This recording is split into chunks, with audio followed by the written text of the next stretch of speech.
Good afternoon. The last session, one of the speakers said that before you become famous on social media, make some other arrangements for your livelihood. So in this session, we'll talk about livelihood only. And in my extreme left, we have a representative from the government. So I'll start with him, Mr. Upadhyay. So the good news is that Chhattisgarh, I read that it has one of the lowest unemployment rate in the country, which is really encouraging. So how did you do this? Means you have several schemes for employment generation and other things. But what I have noticed that the primary objective of all these schemes and philosophy behind it is giving importance to the rural economy, which is like what Gandhiji used to say. So could you explain further how the government is actually trying to generate employment? बहुत बहुत धन्यवाद आपका।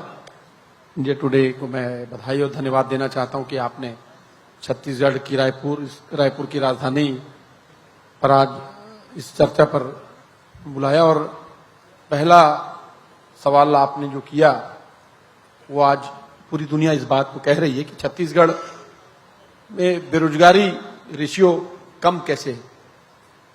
23 साल हो गए छत्तीसगढ़ राज्य बने और हम कुदरत का प्रदेश है। ये ऊपर वाले का आशीर्वाद है कि हमारे यहाँ रिसोर्सेस की कमी नहीं है और नेचुरल रिसोर्सेस हमारे यहाँ कोल, आयरन ओर, स्टील, डायमंड भी है हमारे यहाँ। तो हमारे यहाँ रिसोर्सेस की कमी नहीं है। अब उसका उपयोग करना है या सदुपयोग करना है वो सरकार की योजना, सरकार की स्कीम्स पर डिपेंड करता है। छत्तीसगढ़ राज्य बने 23 साल हो गए। 23 साल में जो राज्य बनने का सपना हमारे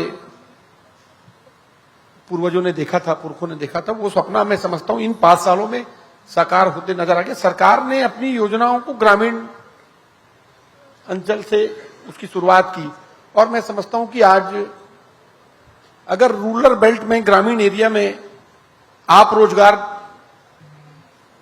डेवलप कर लेंगे, रोजगार उत्पन्न कर लेंगे, तो अपने आप ऑटोमेटिक अर्बन एरिया में उसका फायदा आपको मिलेगा। 1,80,000 करोड़ रुपए विभिन्न डिफरेंट अकाउंट्स में, अलग अलग स्कीम, अलग अलग योजना में इस प्रदेश की सरकार ने डाला, अलग अलग अकाउंट स्कीम्स के माध्यम से। मैं समझता हूं कि वो जो पैसा है, गांव का पैसा, जिसमें किसानों को दिया, किसानों को पैसा दिया, महिला समूह को पैसा दिया, अलग अलग रोजगार डेवलप किए गए, वो पैसा रोजगार भी डेवलप किया और जो बेरोजगारी रेशियो है इस प्रदेश को, उसको कम करने का काम भी किया। और यही कारण है कि आज छत्तीसगढ़ का नाम पूरे देश में यहां आ रहा है, यहां की स्कीम, यहां की योजनाओं पर चर्चा कर रहा है और एक थीम लेकर सरकार ने काम किया। और आज हमारे लिए सबसे बड़ी महत्वपूर्ण बात यह है कि 2 साल, इन 5 सालों में 2 साल कोरोना का वो भयावह साल आया जब देश और दुनिया में काम बंद थे, लेकिन छत्तीसगढ़ की इकोनॉमी पे कोई असर नहीं पड़ा। यहाँ किसी भी व्यक्ति को बेरोजगारी से या भूख से उसकी मौत नहीं हुई। यहाँ लोगों को रोजगार मिले और कोई भी फील्ड के व्यापार में चले जाए, आप उसको बढ़ोतरी मिली है, उसको नुकसान नहीं हुआ। तो अन्य प्रदेशों में कल कारखाने, इंडस्ट्रीज बंद हो गई, लोगों के रोजगार छिना गया, लेकिन छत्तीसगढ़ में लोगों को पर्याप्त मात्रा में रोजगार मिला क्योंकि ये जो डिफरेंट अकाउंट्स में पैसे गए, ये पैसे वापस मार्केट में रोलिंग होकर आए। तो मैं समझता हूं कि उससे ये जो बेरोजगारी रेशियो हमारे यहाँ कम हुआ है, उसका एक बहुत बड़ा बेनिफिट है। Coming to Colonel Singh, it's about the basics in a sense that कई बार ऐसे सर्वेज आते हैं जिसमें कहा जाता है कि हमारे जो नौजवान हैं वो एम्प्लॉयबल ही नहीं है, स्पेशली इंजीनियरिंग ग्रेजुएट्स हो या कोई एमबीए करके आए हैं। तो क्योंकि आप एक कॉलेज में प्रिंसिपल है, स्किल डेवलपमेंट एक बहुत ही मेजर फोकस है, ये नए एजुकेशन पॉलिसी के भी है। तो करिकुलम में स्किल डेवलपमेंट को मिक्स करके नए एजुकेशन पॉलिसी के थ्रू और कैसे हम अपने नौजवान को एम्प्लॉयबल बना सकते हैं, तो आपके कॉलेज के एक्सपीरियंस से आपने कैसे इस पे काम किया है? Good evening, everyone. Firstly, I'd like to clarify that we are a Trojan horse. We are called Rajkumar College, but it's a public school. Okay. All right. So this is one of But those again, five. if we come to school level also, Yeah, so it's very important, no, I just thought especially. I'll just clarify because some of the Yeah. some of the audience may not be aware of it. About 20-25 students, NX students are sitting over here. The thing is that this is a young state, relatively young state, and it's done very well during the period that it has come into being or inception. But there is so much of potential which is still left untapped in this state. For instance, since it is mineral rich, obviously the industries which are mineral related have come up, and it's doing quite well in that field: power, steel, coal. Couple of things are still, I'll say, untapped. One is the tourism industry. Now, if you see Rajasthan, I have seen my own cousins and all, say 30 years back, they were literally on the roads. And today, tourism industry has developed so much in Rajasthan. Almost every old house has been converted into something. So, if you see, there is enormous potential in Chhattisgarh for religious tourism. There are 3 or 4 very big Devi peeth hai hamare yahan par. There is one Bambleshwari which is in central Chhattisgarh. Then there is Mahamaya which is in North Chhattisgarh. There is Danteshwari which is in Bastar region. Then we have Kabir Chabutra which is at the cusp of Amarkantak, 2 kilometers from Amarkantak, so Narmada emanates from there. Then there is Bhoram Dev temple and Ram Gaman wala jo route hai, us pe kafi kuch develop hua hai. So this infrastructure which is related to religious tourism can be created and tourism can be created. Because we have 3-4 national parks, and unlike Madhya Pradesh, we don't have the kind of infrastructure which is supporting this national parks. The moment you start support the park as a commercial venture of tourists, you will automatically find that the economy which is around the parks will come up because there are a lot of jobs which are generated. So this is one part which has been untapped, I'll put it that way. Second, there's tremendous potential for not the routine agriculture but advanced agriculture. That is again untapped because there's water, the soil is very fertile, and the climate also supports, like in Bastar region, kaju hota hai. In northern belt, lychee hoti hai. So you can grow almost everything, let's say apples, and apples ka bhi aajkal nayi variety aa gayi hai, jo Yashpur area वगैरह में हो सकती है. So the second is agriculture. And third, I feel, is the sports. Because the youth is very, very talented. I have children from the tribal background studying in our college, and our hockey team has just won the public schools hockey of the All India Public Schools hockey. We beat in the final the second team, which was again a finalist, 9-0. So the sports, like you have IPL and things like that, you can have local level leagues, you can have local level tournaments. The moment you will have, like Amit ji is from Chhattisgarh now, उनको देख के बहुत सारे young लोग motivate होंगे. अगर हमारे sports persons Olympics खेलेंगे, जैसे उड़ीसा में उन्होंने adopt कर लिया है hockey team को, we can also adopt some sport which say is tribal youth oriented or people who are excelling in it. So sports is another thing which is kind of has tremendous potential. So I come from that generation. My father was a civil servant. I joined the army because हमको सरकारी नौकरी के अलावा कुछ नजर ही नहीं आता था. Times have changed now. So we must start looking around. Both my children are not in government jobs. So I feel that time has come now to look beyond engineering, medical, law, and these kind of fields into so many areas which provide so much of avenues to you. आपने वो सारे क्षेत्र बता दिया. You have identified the sectors where the opportunities are there, but as a principal of a school, how can you train the students in developing, or the problem is that you have mentioned that people would like to become doctor or engineers, but you have to change the mindset also that you can go for alternative professions also. ये करने के लिए आप school level में ही क्या कर सकते हैं और क्या कर रहे हैं? पब्लिक स्कूल्स का जो कल्चर होता है, my students are sitting here, they will bear me out. So the couple of things are very inherent to a public school culture. Firstly, we go in for all-round development. So what is all-round development? Language skills, public speaking skills, your sports skills, your academic skills. We are not trying to produce all 90% children. We are not trying to produce brilliant children, but we are trying to produce all-rounded personalities. Water will find its own course, they will find their own talent. So we have dramatics, we have elocution, we have music. We are offering music as a subject for 12th.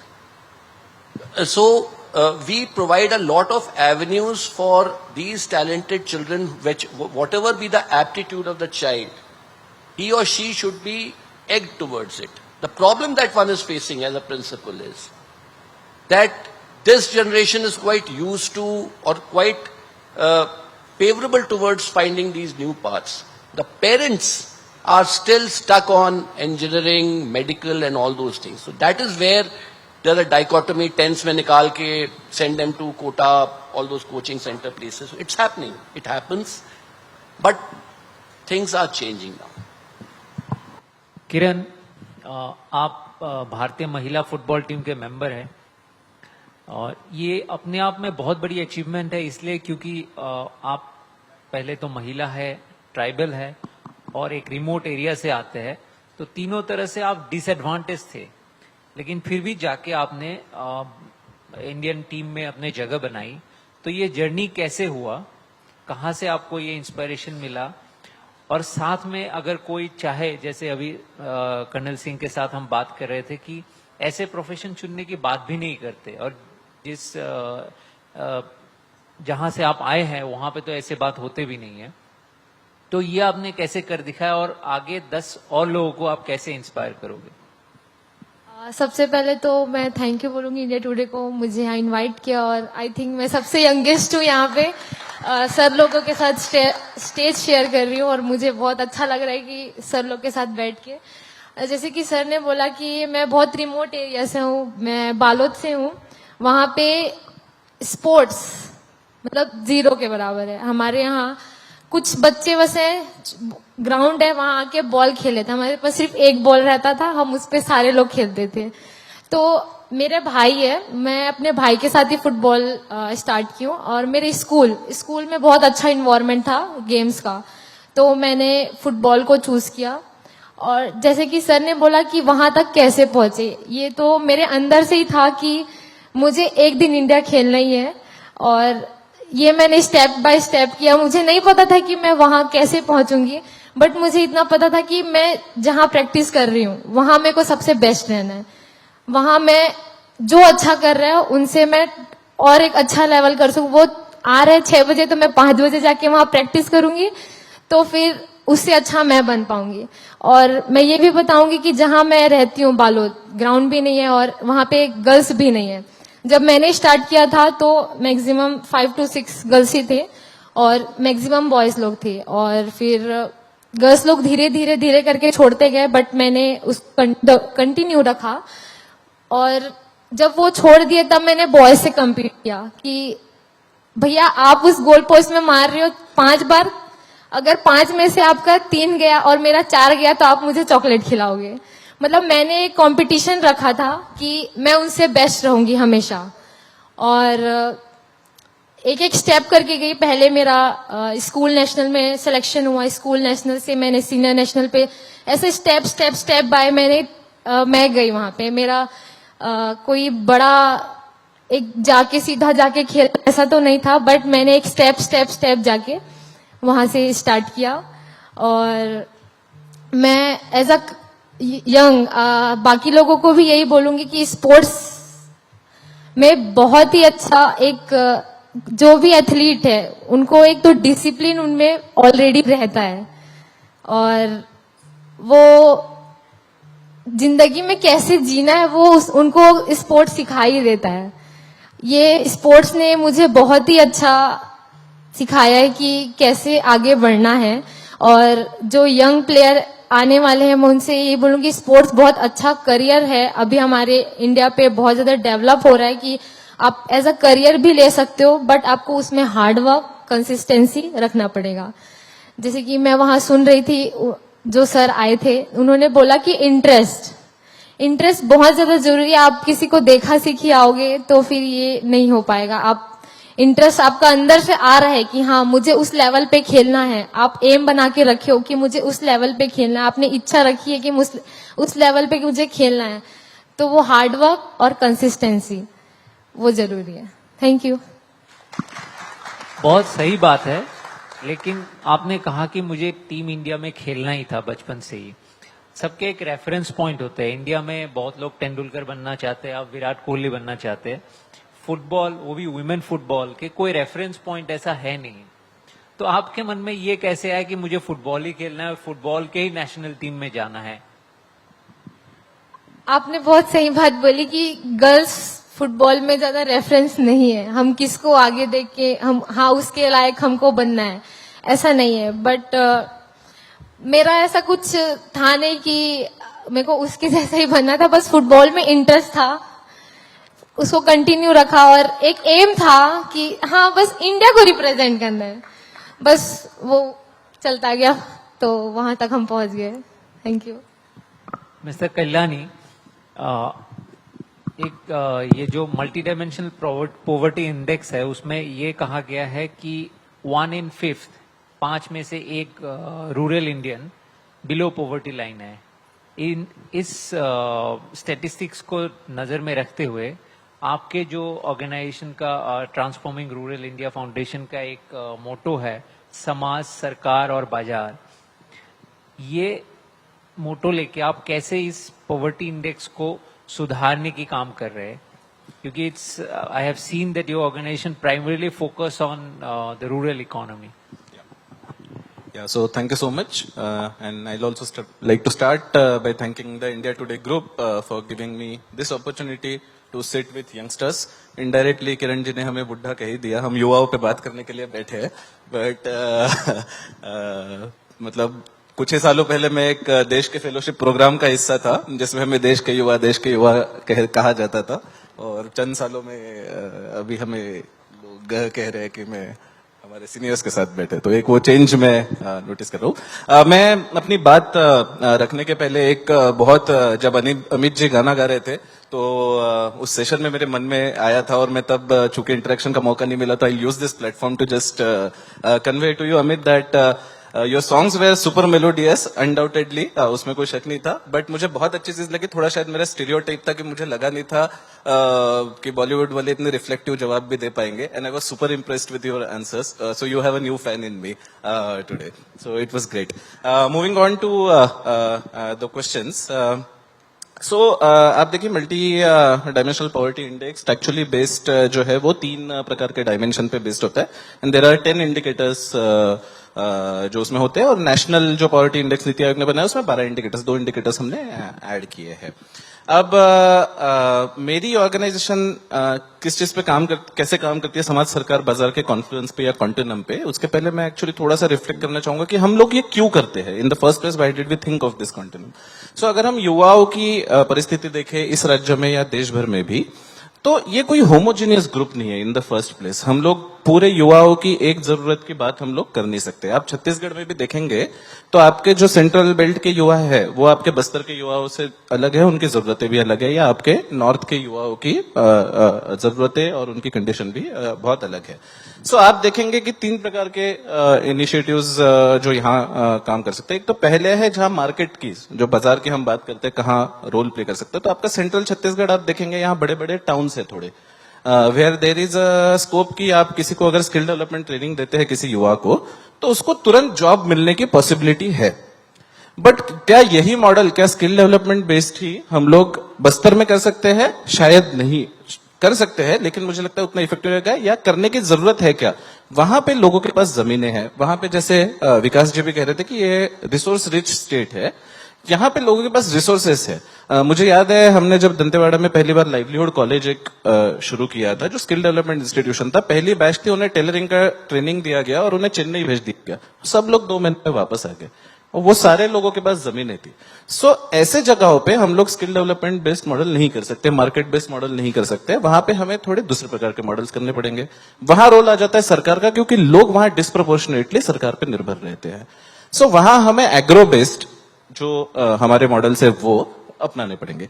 और एक large area है जहां अभी आज की जरूरत है। जैसे आप देखेंगे कि मल्टीडायमेंशनल पॉवर्टी इंडेक्स इतना हाई क्यों है, क्योंकि जो डिपेंडेंसी है ज्यादातर रूरल एरिया के लोगों की, वो है अभी एग्रीकल्चर पे। अब एग्रीकल्चर का एक सिंपल स्टैटिस्टिक है, अभी एनओसिसो की एक रिपोर्ट आई थी, उसमें उन्होंने एक स्टैटिस्टिक्स दिया है कि एक एग्रीकल्चर गांव का लेबर है, अगर वो शहर चला जाता है और अनऑर्गेनाइज सेक्टर में भी काम करता है तो उसका इनकम 18x बढ़ता है, और अगर ऑर्गेनाइज सेक्टर में जाता है तो 25x स्टार्टिंग उसका वहां से होता है। अगर ये परिस्थिति है तो जो लार्जली डिपेंडेंट एग्रीकल्चर पे युवक है वो पुअर ही रहेगा। सो हमें बहुत ज्यादा प्लेस बेस्ड अपॉर्चुनिटीज क्रिएट करने की जरूरत है। और मैं इसमें थोड़ा सा छत्तीसगढ़ शासन का अभिनंदन भी करना चाहूंगा कि उन्होंने एक रीपा जैसा बहुत सुंदर प्रोग्राम लाया है, रूरल इंडस्ट्रियल पार्क, जिसमें जो प्लेस बेस्ड ऐसी अपॉर्चुनिटीज क्रिएट की भी जा रही है। सो ये एक इसी चीज को लेके जहां सरकार का रोल आता है। तो समाज के लिए काम करने के लिए बाजार और सरकार को एक्टिवेट करने का काम हम लोग इस तरह से करते हैं, और ट्रांसफॉर्मिंग रूरल इंडिया फाउंडेशन सरकार के साथ जुड़ती है। हम लोग we are proud partners of the रिपा program here, and that is how we actually deliver. So हम लोग कुछ रिपास यहाँ पे बनाने में मदद कर रहे हैं। The one another quick point that I will make, and I can see the clock ticking, कि थोड़ा सा मुझे लगता है कि हमें जॉब रेडीनेस के ऊपर भी युवाओं को देखने की जरूरत है। सिर्फ जॉब रेडी करना से होगा नहीं, क्योंकि it will be a very myopic view of the youth issues. एक तो ये सिर्फ इकोनॉमिक इशू नहीं है यूथ का, इसके साथ हमें देखना पड़ेगा कि एक्चुअली यूथ का पूरा सामाजिक, कल्चरल, पॉलिटिकल भी, और ये उसका व्यक्तित्व कैसे हो सकता है। Like as a citizen, how do we actually create youth in our country. So इसके लिए आप देखेंगे कि इसमें भी एक छत्तीसगढ़ शासन का बहुत अच्छा प्रोग्राम है, राजीव गांधी युवा मितान क्लब, जो इसेंशियली अभी गांव-गांव में युवाओं के क्लब्स बनाए जा रहे हैं, जो मुझे लगता है कैटर करेगा इस एस्पेक्ट को कि युवाओं को लीडर्स हम लोग कैसे बनाएं, और वो एक बहुत महत्वपूर्ण मुद्दा मुझे लगता है। That's a very inspiring thought. Amit Sana ji को लेके आपने जो कहा, ऐसे स्टेरियोटिपिकल जो इम्प्रेशन हम सब में होते हैं, लेकिन साथ में मैं ये भी कहना चाहूंगा कि जरूरी नहीं कि जो एंटरटेनमेंट इंडस्ट्री के साथ जुड़े हुए वो इंटेलेक्चुअल आंसर नहीं देंगे। सबसे जरूरी है सही सवाल सही तरीके से पूछना, और इंडिया टुडे प्लेटफॉर्म हमेशा ये काम करते हैं, तो आपको ऐसे जवाब मिलते रहेंगे। फिर मैं आ रहा हूं उपाध्याय जी के पास। एक बेरोजगारी भत्ता दिया जा रहा है यहाँ पे 2500 रुपए के, तो बहुत आप लोगों को सराहा भी गया है, शायद इलेक्शन में काम भी आए, लेकिन साथ में ये भी आर्ग्यूमेंट आ रहा है कि इससे जो काम करने की इच्छा है वो खत्म हो जाते हैं, युवाओं को बैठे बैठे घर में 2500 रुपए मिल जाते हैं, तो एक लेबर मार्केट में भी इम्पैक्ट होते हैं। इसको आप कैसे देखते हैं, ये जो बैलेंस करना है? देखिए, बेरोजगारी भत्ते की जब बात आई थी, जब कांग्रेस रूलिंग पार्टी नहीं थी, तब हम लोगों ने जन घोषणा पत्र तैयार किया था, और जन घोषणा पत्र से एक चीज निकल कर आई। जब यूथ के बीच में, एक ग्रेजुएट यूथ के बीच में जब हम लोग गए, तो एक बात निकल कर आई कि आगे कॉम्पिटिटिव एग्जाम की तैयारी के लिए और बहुत सारी तैयारियों के लिए कुछ पैसा लगता है।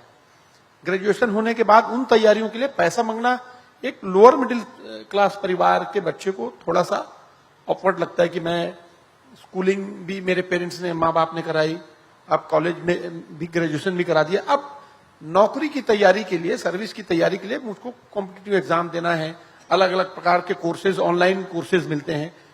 एक वो व्यवस्था उस यूथ को कराने की थी। जब इस योजना की शुरुआत की गई, उसी दिन प्रदेश के मुख्यमंत्री जी ने इस बात को कहा, मैं 2500 रुपए बेरोजगारी भत्ते पर हमारा ज्यादा फोकस नहीं है, हमारा फोकस कि इसके चलते चलते उनको रोजगार भी मिले। ये 2500 रुपए बेरोजगारी भत्ते से वो अपने अलग अलग कोर्सेज की तैयारी भी कर सकते हैं। उनको जो जरूरत की चीजें हैं, जो एक नौजवान साथी अपने पेरेंट्स से नहीं मांग सकता, उसके लिए उसमें उसको बेनिफिट मिलेगा। इसीलिए इसकी शुरुआत की गई। और मैं समझता हूं कि कहीं ऐसी सोच ये नहीं है, इसीलिए जो इनरोल्ड अनएम्प्लॉयमेंट ऑफिस में जो लोग स्टूडेंट है, उन्हीं को ये बेरोजगारी भत्ता दिया जा रहा है। मतलब जो आप एक बात को कह रहे हैं कि अगर बेरोजगारी भत्ते की आदत लग गई तो लोगों को यही लगेगा कि युवाओं को ये लगेगा कि अब काम करने की आवश्यकता नहीं, 2,500 रुपए तो पर्याप्त है। लेकिन मैं समझता हूं 2,500 रुपए जीवन चलाने के लिए पर्याप्त नहीं है। अभी जिस प्रकार से जो न्यू जनरेशन आ जा रही है, उसका अपनी एक सोच है, उसको एक अपना स्पेस चाहिए, और उसी को लेकर सरकार ने ये स्कीम को बनाया है। लास्ट सेशन में सोशल मीडिया की बात जब हो रहे थे तो उसी से जुड़ा हुआ एक सवाल है एम्प्लॉयमेंट को लेके। आप लोगों के ऑर्गेनाइजेशन ने ही एक सर्वे किया था जिसमें 68% पेरेंट्स ने कहा था कि मोबाइल फोन के आने से, क्योंकि सोशल मीडिया का मतलब ही होता है लगभग mobile phone is the medium, तो 68% पेरेंट्स ने कहा था कि मोबाइल फोन के इस्तेमाल से, स्मार्टफोन्स के स्पेसिफिकली इस्तेमाल से उन लोगों के बच्चों के पढ़ाई की तरफ ध्यान बढ़ रहे हैं या कुछ करने की तरफ ध्यान बढ़ रहे हैं। यहाँ पे एक स्कूल के प्रिंसिपल है, एक खिलाड़ी है, और आप लाइवलीहुड और मार्केट को जोड़ने की काम कर रहे हैं। मैं तीनों से ये जानना चाहूंगा कि स्मार्टफोन क्या लाइवलीहुड जनरेशन में, एम्प्लॉयमेंट जनरेशन में इम्पैक्ट ला रहे हैं, और इसको कैसे पॉजिटिवली यूज किया जा सकता है? क्योंकि यही सोचा जाता है, ये रेवोल्यूशन था ये सर्वे, कि स्मार्टफोन वेस्ट ऑफ टाइम ही हो रहा है बच्चों के लिए, खासतौर से युवाओं के लिए। तो एम्प्लॉयमेंट जनरेशन में ये कैसे काम आ सकता है? पहले हम प्रिंसिपल से शुरू करेंगे। तो स्मार्टफोन खासकर एजुकेशनिस्ट के लिए और खासकर स्कूल लाइन एजुकेशनिस्ट के लिए स्मार्टफोन एक हथियार से कम नहीं है। और सबसे पहला काम स्कूल में यही किया जाता है कि स्मार्टफोन पे बैन लगाया जाता है। एजुकेशन डिपार्टमेंट से भी चिट्ठी आई हुई है कि स्मार्टफोन जो है वो स्कूल के अंदर बैंड है। लेकिन यही स्मार्टफोन था जब कोविड आया, तो यही स्मार्टफोन था जिसने कि आपकी एजुकेशन जारी रखी। तो जैसे कि मिठाई के साथ है, शुगर के साथ है, खाने के साथ है, वाइसेस के साथ है, कि एक हद तक तो वो ठीक रहता है और एक हद से ज्यादा फिर वो हार्म करता है। तो this a thin line between what is going to harm you and what is going to help you. But definitely a smartphone gives vision and direct access to people in very remote areas, and they will obviously see what is happening in the outside world. So definitely उड़ान को पंख लगेंगे ही लगेंगे, आप मान के चलिए। मेरे हिसाब से सोशल स्मार्टफोन या internet is only going to help you progress. There's nothing wrong with it. Only thing is an over dependence on smartphone, and that too on social media platforms. I mean, people I don't know, I'm not on Instagram, but I'm told people spend hours on Instagram, hours on Facebook. You go to the airport today, nobody is talking to each other. Everyone is just busy on a smartphone. So it is a double-edged weapon.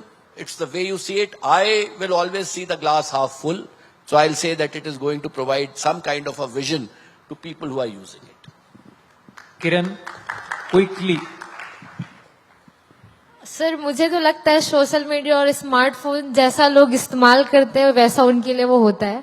जैसे कि social media जो उसके इस्तेमाल वो कर रहे हैं तो वो उस वे पे जाएंगे। मेरे लिए तो सोशल मीडिया और स्मार्टफोन बहुत चमत्कारी रूप में था, क्योंकि जब मैंने फुटबॉल स्टार्ट किया था, जिस जगह से स्टार्ट किया था वहां ना कोचेस थे, ना प्रॉपर फैसिलिटी थी, ना नॉलेज था। बस इतना पता था स्किल करना है, कटिंग करना है, ड्रिबलिंग करना है। मैंने स्मार्टफोन निकाला, यूट्यूब निकाला, मैंने सर्च किया हाउ टू ड्रिबल, उसने बता दिया ऐसा ड्रिबल करना है, मैंने वो किया। तो मैंने स्मार्टफोन का बहुत अच्छे से यूज किया। जो उसका अच्छे से यूज करेंगे उसके लिए बहुत पावरफुल है। अगर वो उसका मिस यूज कर रहे हैं तो फिर सोशल मीडिया फिर वो रॉन्ग वे पे है। तो मेरा ये मानना है कि सोशल मीडिया, स्मार्टफोन जो ज्यादा यूज करता है वो उसके लिए वैसा है। Thank you. Thank you. आप उम्र में कम है लेकिन मैच्योरिटी में काफी आगे है। जी मिस्टर पिल्ला। या सो इनफैक्ट मैं थोड़ा सा गलत इंसान हूँ ये जवाब देने के लिए, क्योंकि मैं खुद आजकल स्मार्ट सोशल मीडिया से बहुत दूर रहता हूँ. मैं इंस्टाग्राम वगैरह पे हूँ भी नहीं. Those rare people who are not on this platforms, उनमें से मैं एक हूँ. बट मैंने इसका मैं भी एग्री करना चाहूंगा. हालांकि ठीक है, there is of course the issue of distraction और स्क्रीन का आप कितना देखते हैं, ये सारे उससे रिलेटेड इश्यूज है. इंक्लूडिंग अब तो रिसर्च कहती है कि आपके ग्रे सेल्स भी इम्पैक्ट करते हैं. Keeping that aside, focusing on your question of how social media can impact livelihoods. So आप पहली बात तो मुझे लगता है कि हमारे यहाँ की गरीबी का अगर आप पैटर्न करेंगे, और मैं छत्तीसगढ़ स्पेसिफिक इसका जवाब भी दूंगा, तो आप देखिए जैसे हम कह रहे हैं कि हम रिसोर्स रिच स्टेट है, हमारे यहाँ की गरीबी यूपी बिहार जैसी गरीबी नहीं है. हमारी थोड़ी अलग गरीबी है. हमारी गरीबी है इन्फॉर्मेशन की, हमारी गरीबी है एक्सपोजर की. वहां हमारे पास सारे रिसोर्सेस है अदरवाइज. सो पहला जो इसका बहुत पॉजिटिव उपयोग हो सकता है वो ये हो सकता है कि एक्चुअली ये एक्सपोजर और इन्फॉर्मेशन एक्सेस को देता है और दे भी रहा है. स्पेशली इसमें अगर आप जेंडर एंगल देखेंगे तो जो लड़कियां हैं जिन्हें और एक्सपोजर के लिए एक और बैरियर हो जाता है बाहर जाना, टाइमिंग्स या सारी चीजें, उनके लिए वो एक और बहुत बड़ा टूल. हालांकि मैं ये नहीं कह रहा हूँ कि घर में बिठा के मोबाइल लड़कियों को ज्यादा हमने दिखाना चाहिए, बट पॉइंट ये है कि it's a very important tool to do that. और अगर हम लाइवलीहुड्स की बात करें तो एक लाइवलीहुड के लिए हमें क्या लगता है, कुछ कैपिटल लगता है in the form of first your skills capacities, ideas, may be skills capacities, finance and stuff like that. All of this can be actually, like, we can get it from, various platforms that today exist on social media. And there are very good examples, without I don't even need to elaborate on that. और इसका अगर हम future potential देखें तो मैं एक बहुत अच्छा एग्जांपल देख रहा था कि रूरल एरियाज के लिए कैसे ये काम कर सकता है. तो virtual reality, I believe an AI can actually play a very big role here. So मैं एक आइडिया अभी सुन रहा था एक स्टार्टअप का कि वो वर्चुअल रियलिटी में एक ट्रैक्टर का शोरूम खोल रहे हैं. So now a farmer from a village does not need to visit in person to a tractor workshop. वो वहीं पे वीआर के थ्रू उस पूरा सिमुलेटेड एनवायरनमेंट में देख सकता है. अब आप इसका लाइवलीहुड्स के लिए पोटेंशियल देखिए. वहां जो गांव में बच्चे हैं हमारे, उन्हें अब जरूरी नहीं है कि हर चीज के लिए आईआईटी जाना है या ये करना है. वो पूरा का पूरा सिमुलेटेड एनवायरनमेंट में ट्रेन गांव में बैठ के हो सकता है. और इसकी वजह से we will be able to achieve scale. अभी तक हमारे जितने भी प्रोग्राम है हम पूरे उठा के देख लीजिए, we have not been able to train everyone और skill develop everyone. Now technology is something, social media is something that I believe can help us achieve that. This is so inspiring and encouraging. There are many more questions, but as you say, the time is up. Thank you, all of you, for coming here and joining us and enlightening all of us. Thank you so much.